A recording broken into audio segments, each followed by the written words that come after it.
जैसे नमाज फ़र्ज़ है वैसे हिजाब भी तो फ़र्ज़ है। अल्लाह का हुक्म चाहे छोटा हो या बड़ा हमें मानना चाहिए, उसके लिए बहाना नहीं बना सकते।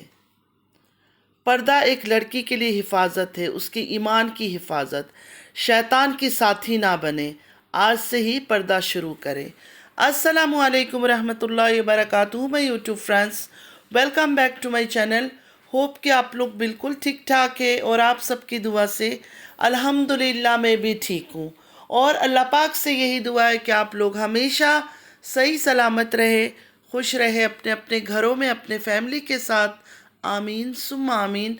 नमाज पढ़ा कीजिएगा, नमाज हम पर फ़र्ज़ है। और अगर अभी तक आप लोगों ने मेरे चैनल को सब्सक्राइब नहीं किया है तो प्लीज़ जल्दी से लाइक सब्सक्राइब शेयर कर लीजिए और बेल आइकन को क्लिक करना बिल्कुल भी मत भूलिएगा।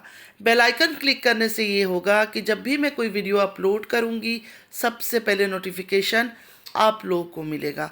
आप लोगों का लाइक सब्सक्राइब शेयर कमेंट हमारे लिए हौसला अफजाई होता है। हो सके तो मेरे चैनल को सब्सक्राइब लाइक शेयर करके सपोर्ट कीजिए, मुझे आप सबकी सपोर्ट की ज़रूरत है।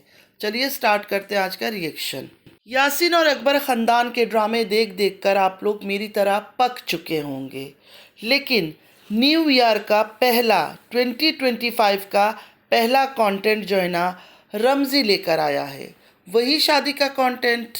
इनके पास शादी तलाक खुला अफेयर इनके अलावा कोई कंटेंट है ही नहीं, सिर्फ यही कंटेंट है और इसी पर हर कोई काम कर रहा है।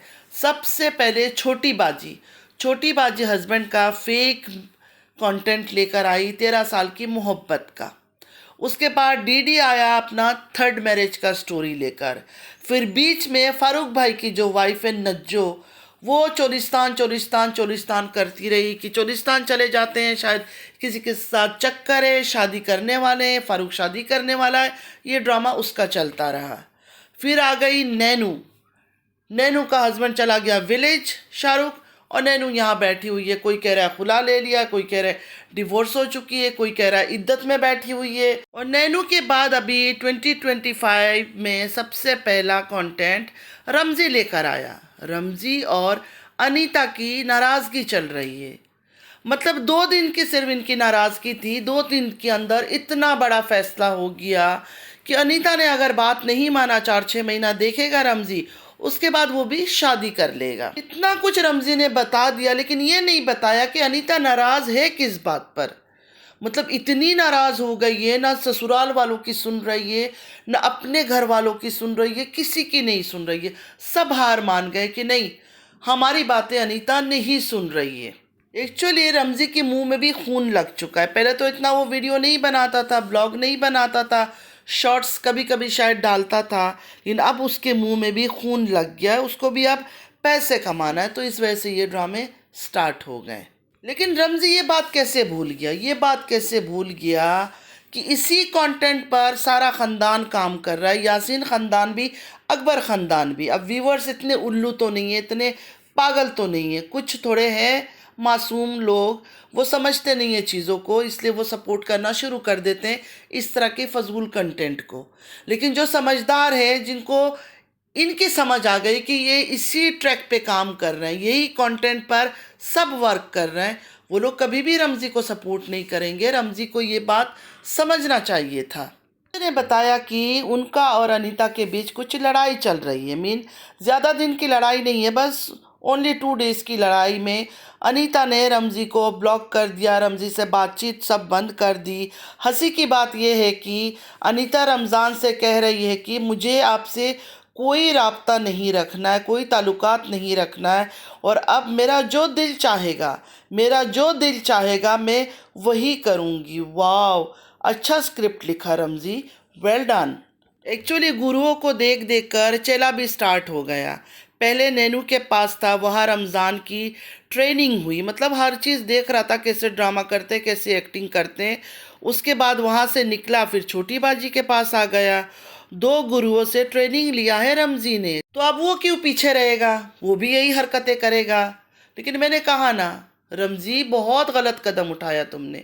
कोई और कंटेंट ले आते, कुछ और चीज़ कर लेते, कोई नया चीज़ ले आते। झूठ बोलना तो तुम लोगों का पेशा है, लेकिन कोई झूठा और कंटेंट ले आते। ज़रूरी था कि यही कंटेंट लेकर आओ और यही बोलो कि 4-6 महीना देखूंगा, उसके बाद मैं शादी कर लूँगा।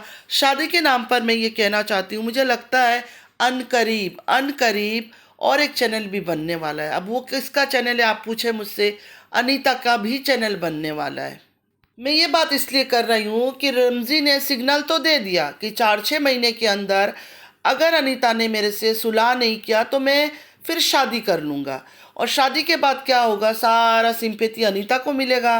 अनीता गरीब, अनीता मासूम, अनीता के इतने बच्चे छोटे छोटे, रमज़ी ने शादी कर लिया। तो अनीता का जब चैनल बनेगा तो लोग अनीता को ज़्यादा से ज़्यादा सपोर्ट करेंगे।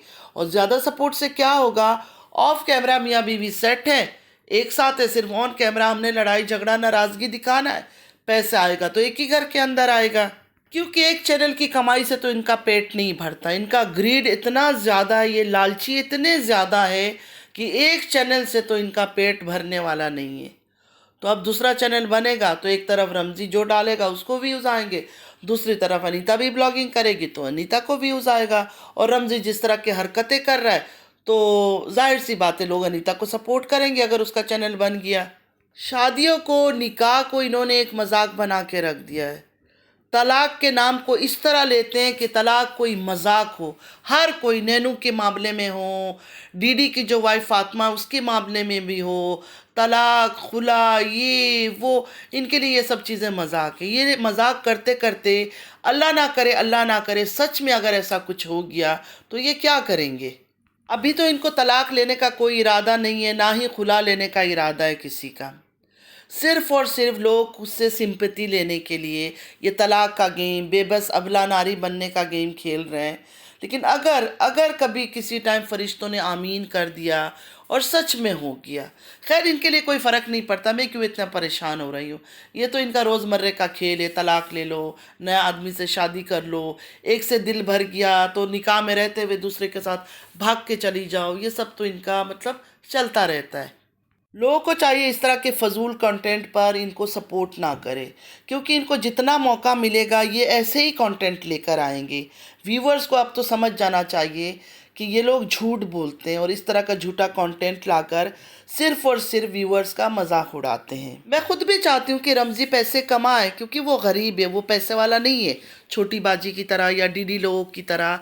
वो गरीब है, पैसे कमाए लेकिन झूठ के रास्ते पे तो ना कमाए ना, सच बोले। क्या सच बोलने से उसको व्यूज़ नहीं आएंगे?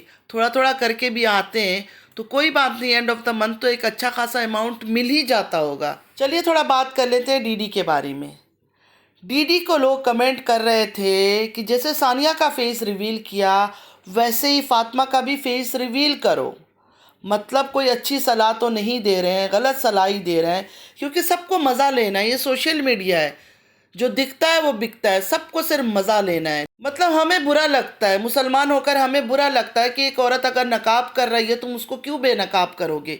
सानिया को ही बेनकाब करने की क्या ज़रूरत है? अगर वो मास्क भी लगाती थी फिर भी फुल फेस तो नहीं दिखता था।